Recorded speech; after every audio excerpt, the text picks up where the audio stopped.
Hi everyone, and welcome to the Modern Musician Survival Guide podcast.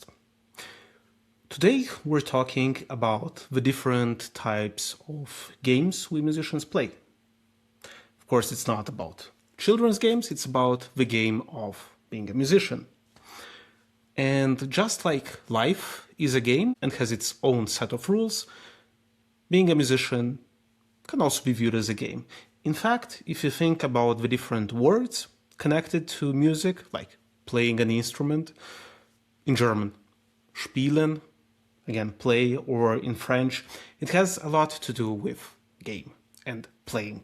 And I think that unconsciously we play different sorts of games which can bring clarity or confusion in our careers. Do you know what kind of game you are playing?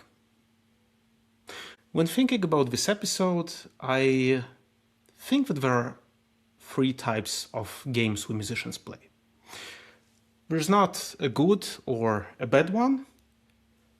It all depends on consciously choosing the type of game that you are playing. And I think these three types are a short game, a long game, and a comparison game. So let's look at the short game first. A short game would typically focus on short-term opportunities or results, like maybe preparing for a competition or preparing for an audition or releasing a project, releasing a single, releasing an album, making a video.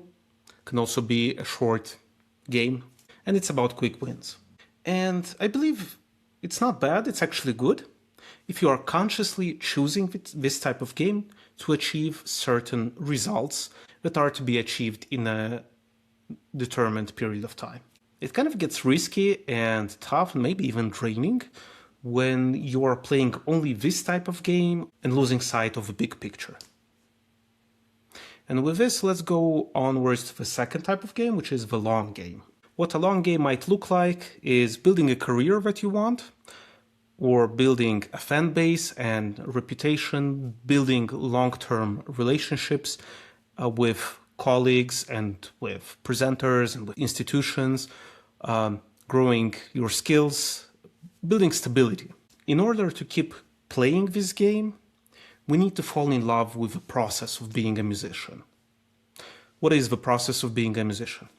Practicing, being on stage, playing with other musicians, interacting with our fan base, everything that encompasses being a musician on a long time horizon. It might look boring on the outside compared to the short game, but it builds a long and meaningful life and career on the inside. So if we look at these two games, short game and long game, the short game can be considered as a sprint and the long game as a marathon.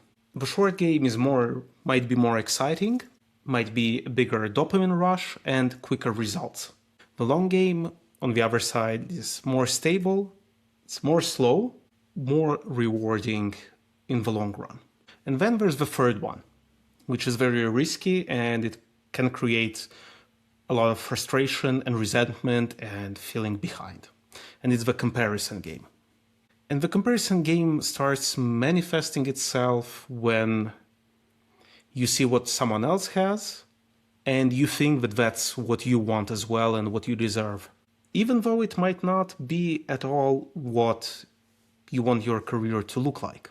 Unfortunately, the comparison game is not a game that you can win. There will always be someone who will be doing something that you will think, oh my god, that's so cool, I really want to do that as well. And that steals your energy and your focus. And also you lose sight of your own career path. I think that's kind of the biggest risk of social media. It's this attracting us into this comparison game and seeing highlights from someone else's career. And we sit there and we really want to have it as well. But we have very often no idea what it meant for that person to get there. What's their long game? What kind of short game they played in order to arrive to that result. And it actually might not even be what we really want to. It just seems cool. So yeah, these are the three types of games that I think are related to us as musicians.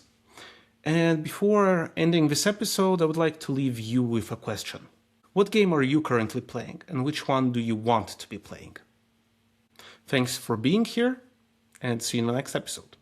Thanks for listening to this episode. Make sure to like, subscribe, rate, and comment this episode. Subscribe to the podcast and send in questions or topics that you would like to hear about on the next episode. Thank you for your attention, and see you in the next episode.